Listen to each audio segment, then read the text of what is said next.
mic is off. I'm sorry, you have exceeded your time, ji. Thank you very much. The last speaker for this discussion on national integration, Sayyid Adnan Kakakhel Sahib, seat number 93, Jamiatul Ulum Islamia, Banori Town, Karachi se ताल्लुक है इनका. Jamia उलूमुल Islamia Binori town Karachi. मेरे साथियों ने कल भी इस मौजू के ऊपर बहुत अच्छी बातें की. आज कोशिश करूंगा उन्हीं बातों की रोशनी में इसको बिल्कुल मुख्तसर अंदाज में पेश करूं. इसमें दो राय नहीं है कि हमारा सबसे बड़ा बहरान नज़रियाती यकजहती, फ़िक्री वहदत और इत्तेहाद व इत्तेफाक से महरूमी है. मगर सोचने की बात यह है कि ये महरूमी 58 साल गुजरने के बावजूद अभी तक क्यों है. उसकी वजह यह है कि वो जो बुनियादी प्लेटफॉर्म दिया गया था कि पाकिस्तान का मतलब क्या, ला इलाहा इल्लल्लाह, उस पर कन्फ्यूजन्स पैदा कर दी गई. एक सोचे समझे मंसूबे के तहत अभी तक पूछा जा रहा है कि पाकिस्तान क्यों बनाया गया था, कायद का विजन क्या था. क्या ये चीज़ें बहुत क्लियर नहीं है? और क्या इस सवाल का जवाब मैं या आप दे सकते हैं या वो नस्ल दे सकती है जिसने तख्लीक पाकिस्तान के खाके में अपने खून से रंग भरा था. ये उनकी रूहों के साथ मजाक है, ये उनकी रूहों के साथ मजाक है, ये उनकी कुर्बानियों का मजाक है कि जी आप तो कट मरे, हमें समझ ही ना आया कि आपका मसला क्या था. हमारा दूसरा बड़ा मसला अमन व अमान की दिगरगू सूरत हाल है और बदकिस्मती से इसको बाज़ औक़ात कहा जाता है कि इस्लाम ज़िम्मेदार है. हालांकि कुरान का मुताला बताता है कि सबसे ज़्यादा इस्लाम अमन व अमान के ऊपर ज़ोर देता है. इब्राहीम अलैहिस्सलाम की दुआ तो ज़रा देखिए. मईशत की बात बाद में करते हैं, इकॉनमी की बात बाद में करते हैं, पहले अमन की बात करते हैं.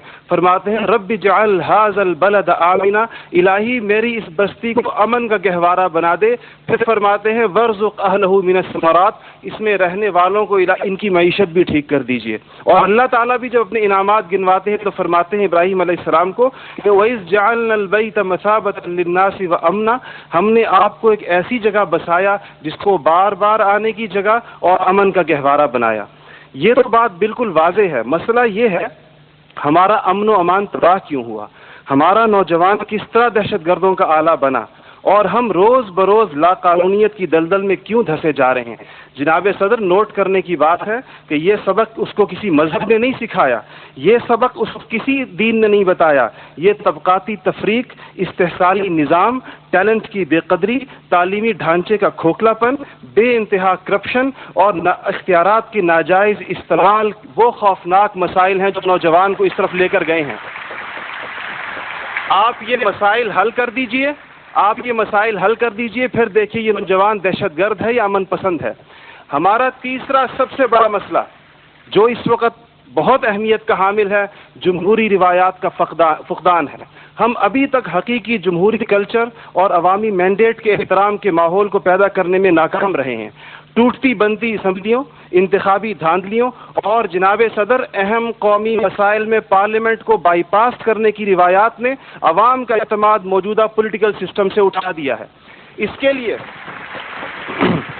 हमें अपने उस पड़ोसी मुल्क से सबक सीखना चाहिए जहां से मुशाहिद साहब तशरीफ़ लाए हैं और आप अनकरीब जाने वाले हैं. उनकी और हमारी तारीख़ आज़ादी एक ही है.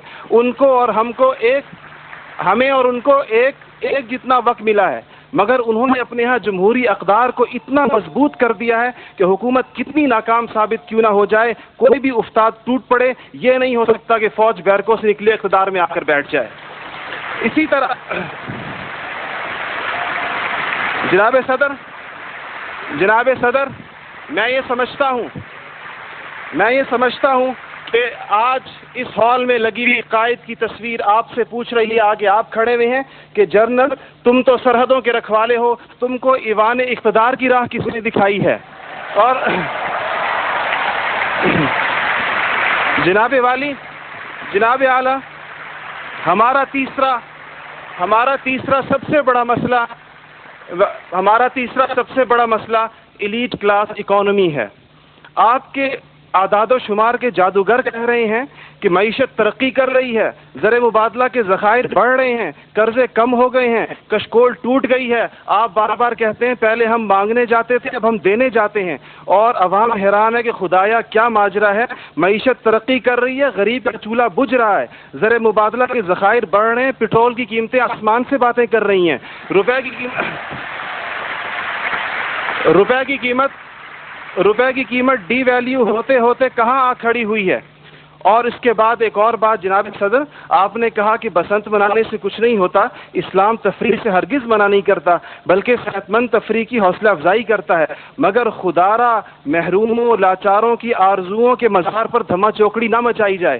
دیکھیں اسلام یہ کہتا ہے اگر ایک گھر کے اندر ایک عجیب تاثر ہے, ٹھیک ہے لوگ انفرادی طور پہ پتنگ اڑائیں, کوئی اس کو حرام نہیں کہتا, مگر جب ایک غریب دیکھتا ہے کہ میرے پیٹ میں روٹی نہیں, میرا صدر پتنگ بازی کر رہا ہے, تو وہ یوں سمجھتا ہے کہ ہمارے درمیان کوئی گیپ ہے.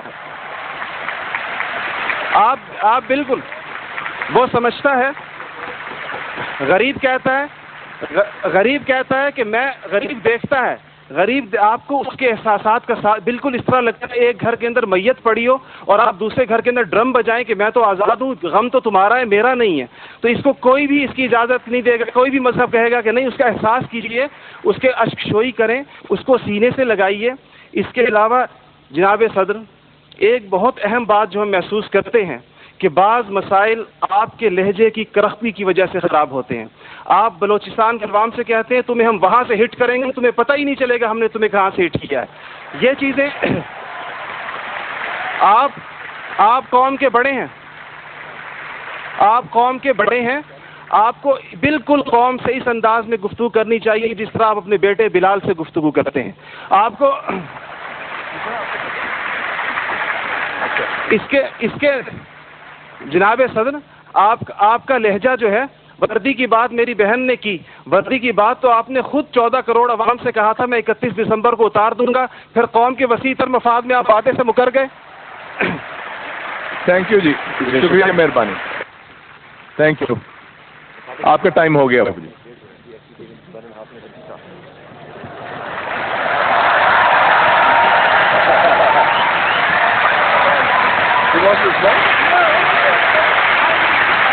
کون کرے